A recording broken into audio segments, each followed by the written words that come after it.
So, in this conversation, we'll explore how nurturing connections within families, communities, and broader networks is not only an act of care, but also a form of anti racist practice that helps us support and guide children, respond to racial inequalities, and work toward more just and equitable futures.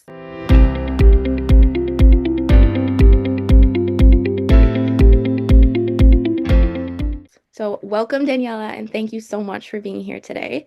Yes, thanks so much, Regan, for that introduction. So like Regan said, my name is Daniela Guerrero-Rodriguez. I use she pronouns. I'm an anti-inclusive prepper and artist, and I'm also located here on the lands of the Musqueam, Squamish, and Tsleil-Waututh peoples in so-called Vancouver. I'm from Central America. I'm a brown Latinx person of African ancestry, European ancestry, and Indigenous ancestry, using those as generalizations because I don't know where my ancestors are located in, and knowing that that's something that a lot of us experience is not having direct ties. But that's why I use the land to inform a little bit about how I move through space here on stolen land. Because I don't have those stories to take with me. I worked for 20 years as a frontline mental health person, predominantly with youth in residential programs and outreach and on and off reserves, as well as a leadership coach and consultant for the last 5 years in social change spaces. Thank you, Daniela.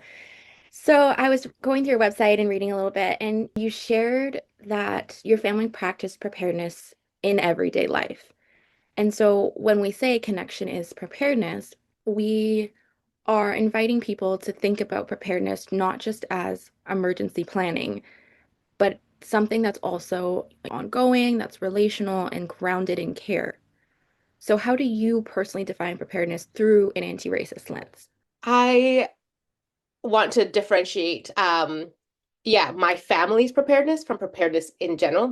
I talk about we're preparing for crisis and for creating a future that's more sustainable. So there's two things. There's a transformation happening in the middle of a crisis.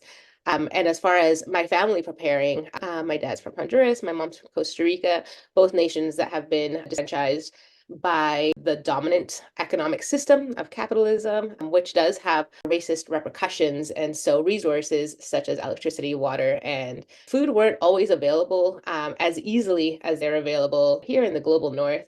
And so preparedness looked like always having resources on hand because you just didn't know when these consumer goods were going to be available. And also knowing that that wasn't a crisis necessarily if you were prepared, or if you knew that your neighbor was prepared if you weren't prepared. It was just something that could come up any day. And so you responded as needed. And how my family's preparedness as far as having resources, and that's how I experienced it when I visited them in Central America, and how my parents brought us up here, just because the idea of having resources always available can also be something that takes a while getting used to, was also very different from somebody that has experienced a natural disaster or social upheaval.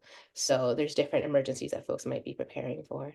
Thanks for sharing that. So, if we view preparedness as collective work, and it can't only rest on the people that are most impacted by racism.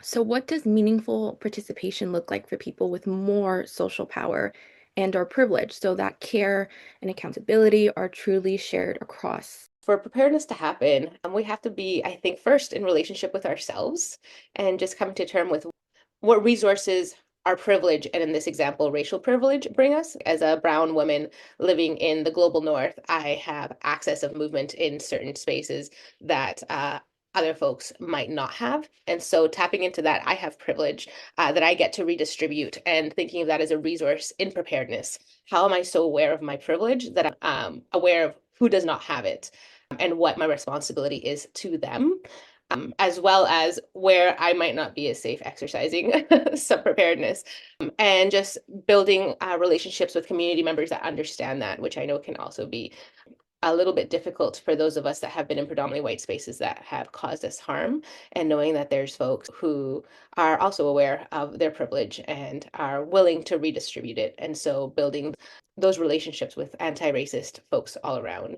So as far as the building of relationships, I think that might be the tricky part. That's something that a lot of us have to prepare for, as well as supplies, is preparing to build relationships, especially with folks who we might see as other, either because we have identified with a certain privilege or a certain oppressed identity, maybe sometimes exclusively, and haven't been able to sit with the gray areas of, oh, there's different places where our intersectional identities might overlap, which might create a point to start conversations and start building relationships, because that is part of preparedness when we're all together in a space. And that's difficult, and that takes a lot of work. And I'll just share a little bit. I went to school in the States in a university that only had six non-white folks. And so building relationships to ensure safety in a place where ICE was active, and that was 15 years ago, was a little bit challenging. And so figuring out, like you said, Reagan, sometimes it is on us that have identities that are discriminated by racism to build those relationships. And also, there are opportunities to find folks who are willing to use their racial privilege to support you as well. So figuring that out, especially in times of crisis when it's so important to ensure that everybody's safety is paramount. Thank you. While you were talking about that, I kind of just had another sub question pop up. I liked what you were saying about people with more privilege taking their privilege and almost like distributing it to where it needs to be. And I think that's a really interesting way to think about it. What separates, an ally or an accomplice versus like white saviorship, and what makes those two different? I would say it's based on relationship. Do I have a relationship with this person? If I'll use myself as an example as a light-skinned brown woman, I I can choose to only show up, for example, in Black spaces when there is a need and when I can put that like on my resume or with the intention of using that as a story rather than having genuine relationships with people that I hang out with every day, and just being very aware of what resources I have available to myself that they might not in order to offer them as we're hanging out every day because they're my friends. And so I think as far as the difference between allyship and is that these are my friends. These are folks I have relationships with. This is not a gold star that I am seeking for validation within folks of my own racial privilege. And so, and then that was just relationship wise. But like you said, as far as being a co-conspirator, it's because I show up in those spaces when it's difficult as well. And it's with my friends. It seems like, and what we're highlighting in this talk is that it's relationships and your connection and how you relate to people that makes that difference. Building on that last question, for racialized parents and caregivers, while they're raising children in what is predominantly white spaces, preparedness can sometimes feel like hypervigilance. And so, what might it look like if communities transformed that hypervigilance into shared care so families don't feel alone? I just want to qualify hypervigilance a sec because I've been called hypervigilant for thinking about preparedness. And I just want to say that is something folks can feel like preparedness is hypervigilant in a community where vigilance has never been necessary, or for an identity where vigilance has never been necessary. And in most of the world, a lot of us are vigilant. For example, in Costa Rica, and I was there visiting my family, I was vigilant because natural disasters happened all the time. So just removing it from race, just to think about it for a second, and then moving back to race, was when I was there, the last time visiting family for 4 months, I lived through an earthquake, a volcano, and a flood. I feel like there was a fourth thing, but it was just aware of my surroundings. I always had water. I always had snacks. I always had a flashlight because I didn't know if I was going to make it home because I didn't know if something was going to happen because things just happened.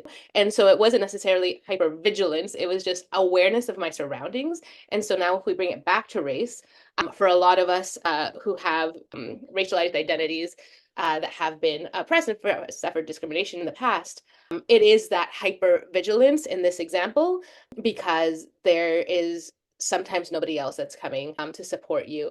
And I think for folks that hold privileged identities, it's becoming vigilant about your identities, vigilant about the systems of oppression that you're holding up, vigilant about the racism that you might be perpetuating and contributing to.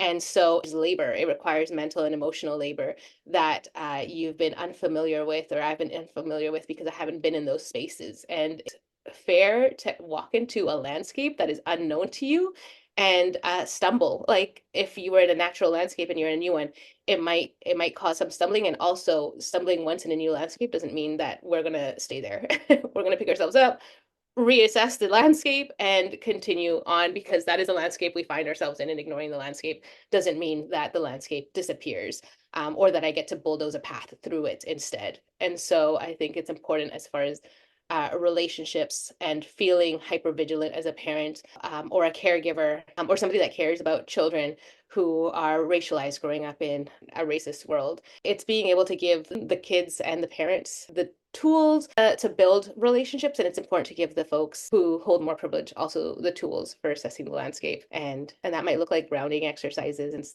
and understanding of systems of oppression. And I think Resmaa Menakem does a good job of that in his book Quaking of America, where he talks about sometimes we're not used to looking at the front door of a building when we're sitting down to have coffee or whatever, but that's something that might become more important to all of us. And so thinking about that as well. How does just being vigilant about the landscape and how we walk through it, yeah, support us and others. Thank you for sharing your experiences. Thinking about that, I briefly spoke about it, just like about the tools that we can give children and allies and parents for relationship building and stuff. And you talked about, maybe that's grounding exercises or those kind of things. But I was wondering if you could expand on that just a little bit, just because we have so many caregivers and parents in here, that what would those tools for relationship building look like? Or if we're talking about kids, what kind of tools can we give kids so that we are teaching them about connectedness and relationship building so that we are preparing together as community? One of the things that I like to do, and I'm going to go into sex ed real quick and then move back, is I have nieces and nephews of different ages, and I've worked with primarily teens. And sometimes that topic was one that was always kind of tricky to describe to kids for many reasons, especially thinking of in the workplace and what you're allowed to say. And so using nature a lot was really helpful. Just looking at this tree and what does reproduction, what does connection, what does gender expression look like in this tree as far as we understand reproduction in trees and stuff. And so giving them visual examples of alternatives to mainstream definitions of gender was and has been useful. And so going into race from that, just because I haven't applied it to race, and that's why I went to gender first, because that's the one that I've used most, is looking at interconnectedness in nature and relationships and like, oh, what would happen? So some of these tools, the first one, I guess, is reframing. So reframing what relationships look like when all you have coming at you is capitalism and marketing and very binary, hierarchical kind of ways of thinking. It's what else is equally in my face that I am ignoring for whatever reason, and nature is a big one. So next time we're walking by a tree, and I do this when I'm on walks with my nieces and nephews, is talking about the relationship. So, oh, are we going to step on that flower? No, because the bees. And so I'm putting myself in relationship with the bees and the need for that flower to thrive. And so when talking about tools, I guess, for racism, with kids, it would be the same. Perhaps it's like, we protect even the weakest ones that I have absolute complete power over to perhaps destroy if I wanted to step on the flower, or perhaps be like, oh, I see myself as part of the environment that the flower is in, that requires bees and the water and the sky, everything else. And so thinking about relationships in that way and how everything is different, everything needs each other. So again, with practicing anti-racism and talking to kids about that, it would be how am I interconnected with everything, even as different as it might be, as much power as that might have over it, as much power as it might seem to have over me. How can I relate to these things differently and see that we need each other, and in that way lean into how I can support everything around me better and in a sustainable way, one at a time. I might not be able to address the grass and the tree and the flower at the same time, but how might I be able to engage with at least the flower at this point in time? And so start to explore that reframing of this hierarchical, individualist, binary way of thinking to all these other relationships that we have in front of us. Just acknowledging that a lot of us have different baselines in our nervous system because of different experiences that we've had, identities that we hold, all these different things that might contribute to our baseline being different and what grounded feels like for us in our body. If we even want to consider our body as it engages with groundedness or wellness, which some of us might not want to, and that's totally something that's okay as well, or something to acknowledge as well. And so some of those grounding practices, if it's for kids, I think it can be a little bit. And so accessing your child where they're at, and I think something that's interesting and takes a while is to figure out what they value, so that then we can get to a baseline where you can engage with that thing in a generative way. And in that way also access tools that then when there is a reason for, whether it's a crisis because we're preparing for in an emergency, or whether it's a crisis because something has dysregulated them, being able to tap into what it is that they value to continue happening and what grounding is needed and preferred by them, what grounding exercises are needed and preferred by them in order to continue doing that. And so there's a ton of examples. I'll point to Resma Medicum again, but I think if you Google somatic exercises, you can find a ton, and it's hit and miss with kids until you find which one works. But sometimes it can also just look like observing the kid when they are in a happy place and what is around them at that point in time. And I found that to be helpful. I know, and also acknowledging that sometimes grounding practices might not be grounding for the other person in the space. Yeah, and I think that's just us being in relationship with the kiddos around us. So we did reframing, we did tools. And yeah, I think those are the only two I can think of for now as far as tools. There was like so many like themes that I was like pulling out there. Like, the one of the biggest ones was really meeting people where they're at. So meeting, you said, accessing your child where they're at. It's so, what works for one kid might not work for another, and having that flexibility and seeing what works for them. And within those tools, I saw teaching kids about power dynamics and what it means to resist hierarchies and what it means to be accountable, and how things like relationships and interconnectedness can be taught through play. It doesn't have to be this like sit down, we're going to learn. It could be, like you said, through play, through nature. And, we know that children learn through modeling and by seeing our action, whether you're a parent or a caregiver or you're in any caregiving role. In addition to those tools, how can parents and caregivers model relational accountability and community care as an everyday anti-racist practice? How can they model that for the kids in their lives? I think one place to start is to do it. Because sometimes we can talk about it, we can read all the books to our kids, we can have the posters up, and yet they look around and they might not have the words for it yet, depending on their age or their understanding, and be like, oh, no, but my parents don't have friends that reflect these identities that we say we value. And so is it something that's really a value? And so for you to do it, and again, that might be uncomfortable as a parent that's now having to learn out loud in front of new friends that you might be building and in front of your children. And so I think it's important to also have a baseline understanding of what repair and accountability looks like as you go into that modeling process. And that repair and accountability not just being for something that you might have bumped into, maybe it's someone or a circumstance or something else, but also being able to then also explain that to the child that you're with, what you're trying out as far as accountability and repair, and also for yourself. I think that's something that we need to rehearse with ourselves. Something that I'll share with folks is I want feedback. I love you to tell me what I should be considering, but I might not respond right away because I need to go ahead and process this mentally. I need to go and process this emotionally, and then I need to figure out what I'm going to do about it. And so don't think that because I've walked away and I'm not talking about it, I'm not processing it. But I'll get back to you within the week, or I'll get back to you tomorrow. And so I also give folks a timeline. So I don't have to have a response ready, but I do have to have an expectation around time with the other person. And sometimes it's saying that out loud to kids as well. And so that's something that I often did. I was also a foster mom. And so it was an unfortunate circumstance where a lot of kids were just dropped at my doorstep, and that's it. Now you live with a stranger. And in order for them to get used to me, something I would do a lot was just always, as I'm walking around the house, just verbalizing what I'm doing so they get to expect what I might be doing next. Not just having to pay attention to me the whole time. They can then start maybe lowering a little bit of their hypervigilance, starting to focus on the things that they might enjoy or prefer to be watching rather than watching me, a person who might be a dangerous person in their space, just because I'm new, and instead starting to verbalize it. And so they got used to what I'd be doing next. And eventually with some of the kids, it was quite funny because they tell me, oh, I always knew what you're going to do. I always know what you're going to do next, so I don't need to keep an eye on you anymore. And so I think that verbalizing works a lot with kids, and that's something that we can do as we're building friends. Oh, I'm going to build a new friend. Let's see how it goes. As a parent, oh, I think I could do this better, or I'm really excited. They said they like this thing, so I want to do that thing. They like this food, maybe that's different. So I'm going to do that. Or maybe I just met my neighbor. I'm really excited. Oh, and I took my kid with me, and oh, they don't know English. This is interesting. How are we going to do, some sort of relationship building when we don't know the same language in order to communicate.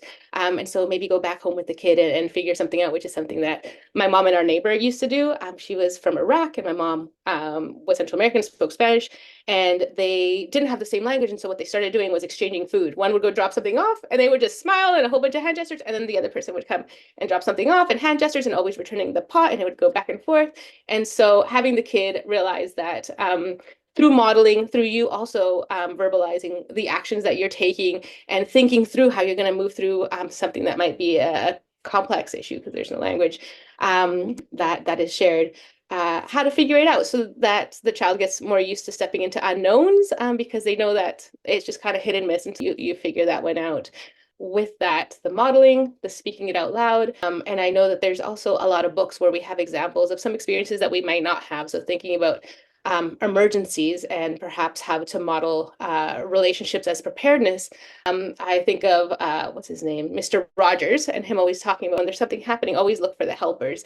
And so maybe that's a practice you're having with your kid when you're reading the news and the news is stressful, they hear about something that happened to their friend's family, overseas, or all these things that are getting closer and closer to stories that our kids hear more often.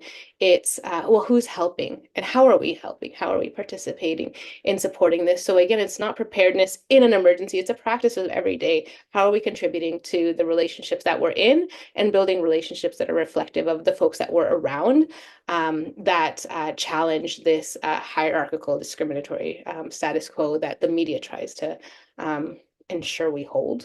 I think the example I'm thinking about it of your mom and was it your neighbor Yep. exchanging food? I think that's such a beautiful example because it reminds me a lot of my own culture and how I was raised because food was such a source of relationship and that was something that was modeled. If I'm going somewhere now, food is how I'm like, what can I bring? What that kind of thing. And that no one said anything to me, but it was that modeling that my mom did and my aunts did, where a food was given as a way that we were in relationship to each other.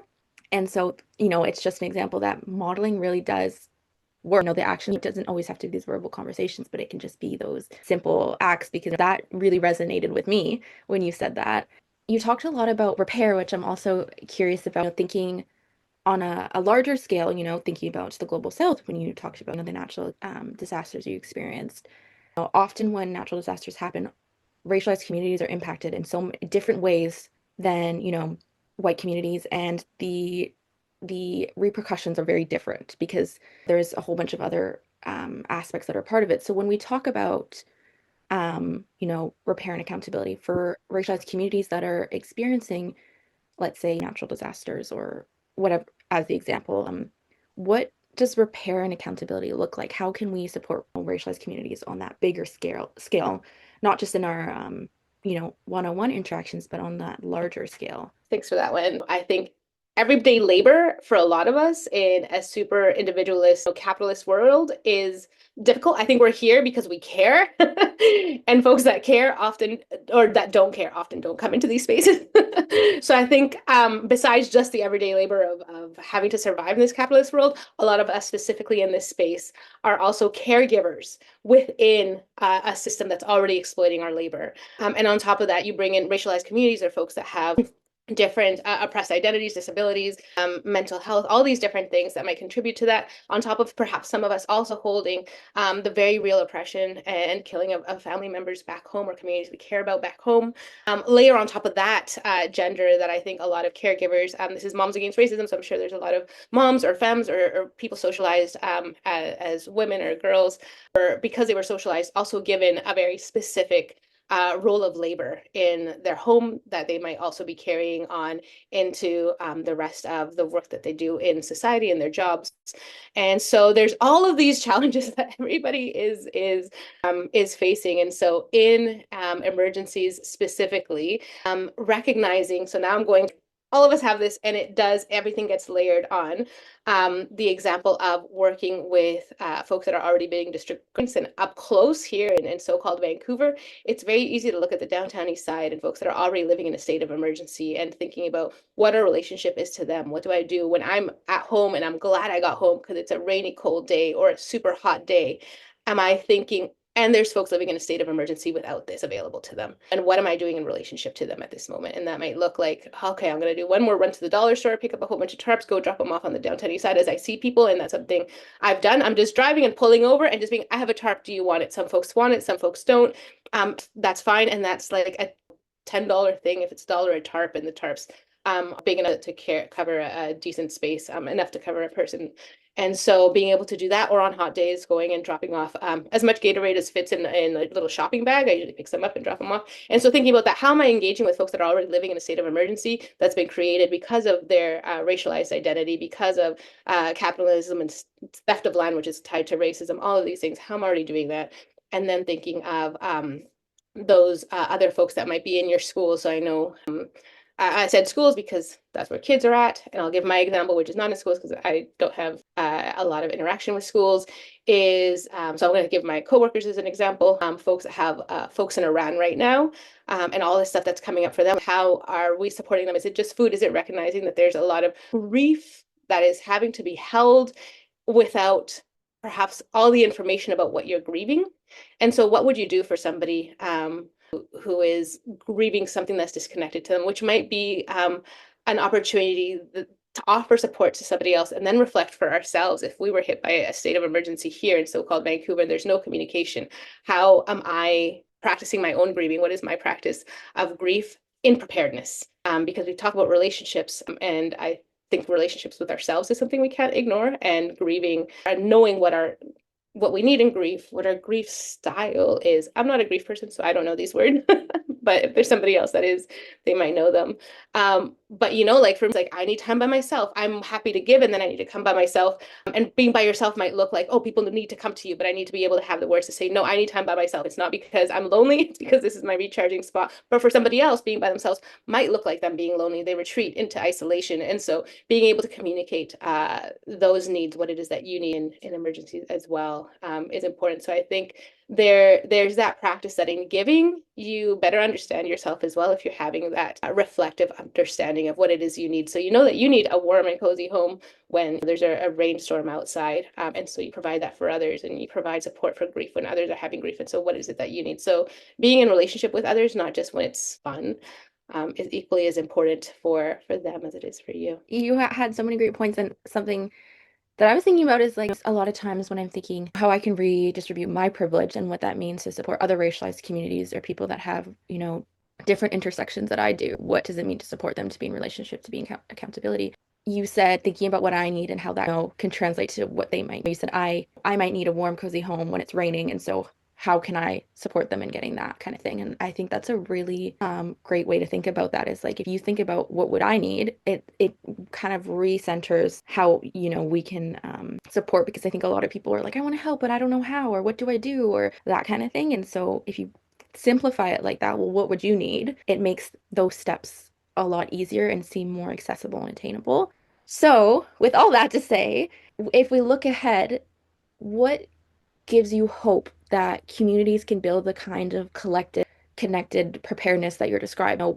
What feels most important to nurture right now to bring this vision of connectedness and relationships and accountability, this vision to life? What do we need to nurture? In the thinking about what I need and what I want to give, which was an example that I gave, that I'll go and offer something because that is a starting point. It is a starting point. For example, the example I gave was to hand somebody a tarp. But like I said, some folks might say no. And that is okay. And so moving forward with that, and also realizing that some folks, I've also given out sandwiches, and somebody's like, I don't trust sandwiches from strangers. Fair. Why would you take food from me? But if somebody had a more maybe aggressive response or something, realizing that that is not personal, and that that is okay. And I might have messed up. And so I think that's where accountability and repair and self-reflection is important, because it's not just if I need it, you must need it. It is if I need it, that is a starting point for me to start to be in a relationship with you, because we're all human and we have similar needs. But that does not mean this is what you need or what you want or that you want it from me. And so recognizing all of that. So I just want to share that because Yeah, I like that you said like that you clarified like a starting point, because that's what it is a starting. I've done things before where I've offered, tarps and food and stuff, and people are like, no. And I'm like, okay, like, and that's a part of people's autonomy too, is being like, I might have messed up, I might have got it wrong, and I did my starting point. I appreciate you clarifying that. It is a starting point, so thank you. yeah, no, totally. Thinking about the future, which was the question that you said, what gives you hope that communities can build this kind of connected collective preparedness? I'll go back to this example that was after the San Francisco earthquake 100 years ago. I forget when the earthquake was, what year it was, but it was a long time ago. And the example was of this woman who, I forget what her job was, but it definitely wasn't cooking. And what she did was she cooked and she made soup. And so everybody, and she just knew how to stretch a meal. And so that's where folks started gathering. They started gathering around food, around somebody whose job this was not, but who took it on for themselves because it was something that they were good at and they were passionate about sharing with others. And so thinking about situations like that where we can step into our strengths and be able to create these microcosms of spaces where we do what we're good at. Folks gather around that to build relationship with each other. And this happened in the midst of an emergency where everybody was displaced. And so she was at a park, I think, and everybody was camping in that area. And how after an emergency, they talk about how it brings the best out of a lot of folks the next 3 days specifically, unfortunately, because everybody wants to help each other. Because that's when resources and folks that have prepared, it's kind of abundant, folks start sharing. But after that time, folks start to realize the scarcity that exists because maybe food isn't coming in, maybe roads are closed, maybe something has happened. And now people start locking down. And when they start locking down on their personal resources, on their personal ability to give, and see the needs of others, all of this stuff that we haven't previously processed, our racism, our all this sexism, all this stuff starts to really come out. And so preparedness, as far as relationships, for me is an opportunity to transform in order for that not to be what continues to happen, that we can continue to see the opportunities to connect and support each other. And that's where I think building relationships with the land alongside others is really important, to be able to see the ground and look at the food that exists there so that scarcity doesn't creep in, that then translates into racism, perhaps. But being like, no, the ground is abundant. I can be abundant because I'm a part of this. I just have to be able to build those relationships alongside my anti-racist relationships. And so my hope is that preparedness is a site of transformation to build collective communities of care. Well, thank you so much, Daniela. That conversation was so enriching and I just loved it. And I feel like we could just keep chatting. But just looking at the time, I was just thinking that we would open up this space for some questions now. I'll go. Thank you. Thanks so much, Daniela. I don't know if it's necessarily a question, but I really appreciated the reframing, the hierarchy, and also just even the thought provoke. It really got my thoughts going when you talked about like how groundedness is different for everybody. And I guess I had never really thought too much about that before in terms of my relationship with my kids, and like maybe naturally we kind of like see what they need, but I never really actively thought, okay, what's grounding for me is not necessarily going to be grounding for them, even though I've experienced that. And so being able to actually reflect on that. And um, when you talked about what they valued, can you maybe talk a little bit more about like, there were some words that you threw out, but I didn't get them written down in time, about like different things that they value, or finding out how they can ground themselves more, or finding those spaces. And thanks for your reflection on, yeah, the different groundedness of kids. And I'll share an example just for other folks that might want a more tangible example, is some folks might be more, or some kids might be more grounded, sitting quietly at a desk drawing, which is rewarded by society because that looks like conformity within the classroom setting or a work setting where it's like you're focused on a single task and work. Whereas for other kids, groundedness might be hopping on the one of those big balls or whatever and sing, and that is their grounded place. And so it just looks different. I just wanted to give those two examples because one is rewarded, and when we think about racism, kids who are Black and brown get criminalized for actions that are just them grounding themselves, perhaps with loud music, perhaps with balls, perhaps with singing, that another child might do and get the special attention that they need, and another kid gets punished for it. And that happens in the school system, and it'll happen in public as well as somebody's. And so just being aware of how race plays into groundedness for all of us as well. And then you asked how to find what kids value. And it's an ongoing process, but I know there's research, and I don't know what the title of this research is, but kids have established their perspective on the world by the age of like 6 or 8. You can Google something like that and it'll come up. And so by that point, they're acting on the things they already believe about the world. So what is it that they believe in? For some kids, it might look like a kid that always wants everything to be fair. They'll get mad when something isn't fair. And it might be true, it might be not true that the thing is fair, but they'll use that word a lot. Oh, I have it. Oh, he has it. And it might be somebody who a kid that wants fairness to ensure that they always get fairness. And it might be another kid who values fairness, but it'll look different. It'll be like, oh, I want to make sure everybody has the same, you know, one might cause a little bit more issues in the sharing department, and the other guy is a great sharer.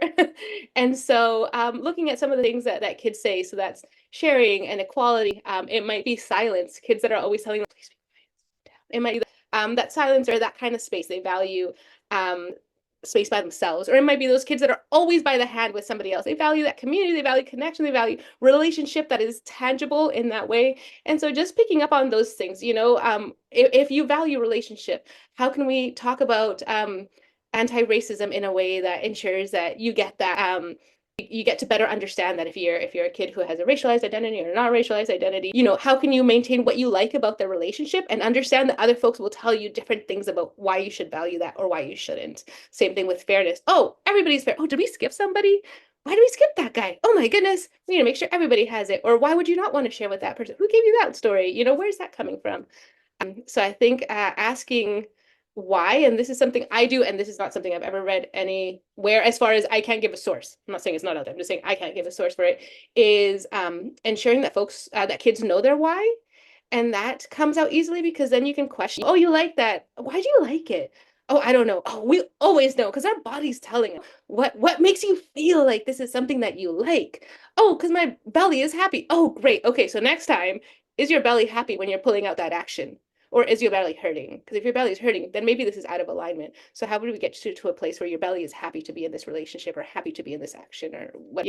And then also having to explain to the kids when we need to conform, and that really sucks in school systems that will not meet the kids where they're at. And so something that is helpful in those circumstances to some of the kids I've worked with has just been explaining the history of the school system and the history of how it wants you to tie into capitalism and how it's not necessarily supportive for you and how we need to do it anyway because you need a job and you need money in order to do the things that you want to do happy. So it's conversations you can have at different ages, but letting them know they're not the problem. It's this system sucks. And so how can we create environments that benefit you and showing them what that looks like as often as possible. So for a kid that has ADHD and doing numbers, I used to do soccer with a kid and they would have to multiply their points, how much they were scoring, in order to do times tables rather than sitting at a desk because that would have been a failure so that they know they can succeed and with the things that they value in the way that they express that value.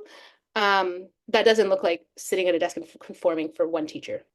I feel like I want to do a deeper dive on the things or reflect a lot on what you said. Do you have like, I think there's a lot that you've said to like reflect on. And also, do you have any resources that you could point to that would be good to deepen that learning? I think one book that was helpful was this, oh, I forget what it was called, The Strong-Willed Child, something like that.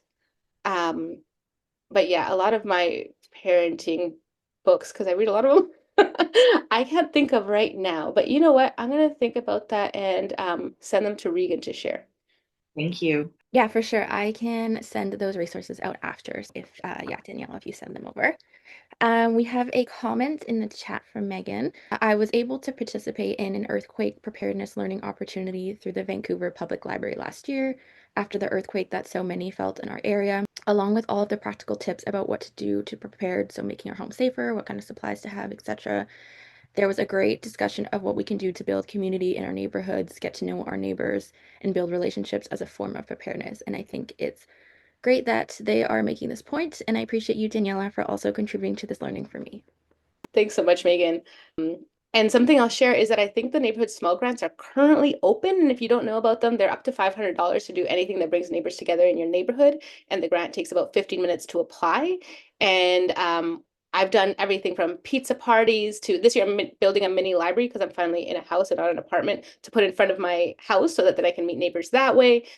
But folks do block parties, and if folks do more than one grant, each individual does more than one grant. You might have somebody launching their mini library while somebody else is launching a block party and somebody else is launching a map of cool things in the neighborhood for kids to see all together. And so thinking about how to connect that way is a great opportunity as well. And something I'll drop in the chat in case you haven't seen it is my website, because on there I have an emergency preparedness list that goes through what you might already have at your home. So you can do it for free, something you can do in less than 5 minutes, something you can do if you have more time or more money, kind of like a bingo card, so that we don't feel like we have to have everything to go at once. You're hitting one bingo block at a time. And sometimes you can hit 5 in under 5 minutes. Just because money isn't accessible to all of us, time isn't accessible to all of us. Some things might just take more time to accumulate to get. So yeah, check that one out if you want. Awesome. Kate also dropped a book recommendation in the chat, and I was just reading that. The parenting book Untiring by Iris Chen, who did a MAR talk a couple of years ago, has some lovely ideas on grounding and more. So thank you, Kate, for sharing that. Okay, does anyone have any other questions or final thoughts or anything that they would like to share? I'll just give it a second. Oh, I'm on it. Hi guys. First of all, thank you, Daniela, for such like an insightful discussion. I honestly don't know much about preparedness myself, but I do know a lot about community, so it was cool to learn that way. One thing that I appreciated in this talk was how you really like brought capitalism into like this discussion, because I think sometimes when we talk about, especially like natural disasters and the like that are happening in the global south, I think racial capitalism is such like a it's like a large fuel for that, for lack of better words in the moment. And so, yeah, I just wanted to say that I really appreciated that kind of lens that you brought because I haven't heard that lens be brought up before in these types of conversations. I think that is something I'm going to take away from this is thinking more about how we can come at it from like the like a multiple angles. Sorry, words are kind of difficult for me in the morning, but I hope you understand what I'm saying, and I just appreciated that lens. And yeah, it was cool to learn about something I'm not like very well versed in at all. So yeah, thank you. No, and yeah, racial capitalism and also capitalism in the environment. And that's why I think really being aware of our local resources that we have in our own yards that we can build is so important, because otherwise capitalism will continue to ruin the environment. And that's another thing. Amazing. Well, thank you so much, Daniela, for joining us today. This has been such a wonderful conversation. If anyone has any final thoughts or questions, you can just unmute or put them in the chat. But I think we are going to wrap up now.